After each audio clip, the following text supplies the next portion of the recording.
puff RM3. Oh, banyak je guys dessert. Guys, bang, Assalamualaikum. Waalaikumsalam bang. Bang, tolong bagi saya dessert yang paling best seller dekat kedai abang ni, boleh? Boleh? Okey, abang rekomenkan Saya letak ni lah, cream puff original. Cream puff original ni inti apa ni bang? Dia vanilla. Vanilla. Alright, yang kedua? Yang best seller memang cream puff. Cream puff. Semua flavor. Okey, yang kedua ni flavor apa? Flavor coklat. Coklat. Seterusnya yang bang? ni antara yang saya suka lah. Saya sendiri makan hari-hari. Wow. Biscoff Oh, Biscoff memang legend lah. Memang Okey, legend. seterusnya bang? Cream puff pistachio. Pistachio pun ada bang. Ada. Masya Allah. Ada banyak flavor bang. Zaman sekarang semua kita pistachio kan bang Okey, Lepas tu seterusnya? kita ada cream puff strawberry. Cream puff strawberry guys. Ini manis.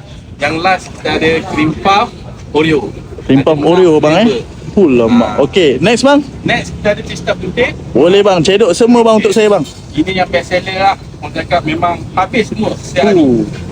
Yang ni strawberry kalau nak masam-masam sikit. Wow, ada buah strawberry bang Ya. Abang naik Cameron ke ambil strawberry ni? Kita hari-hari ambil.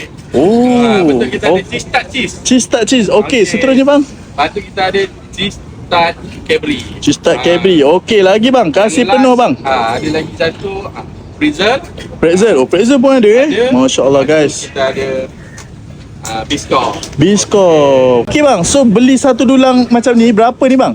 So dia satu RM3, 4 10 boleh campur-campur. Oh, boleh campur-campur. Yeah. Okey bang, kedai abang ni kat mana ni bang? Dekat KL Night Street.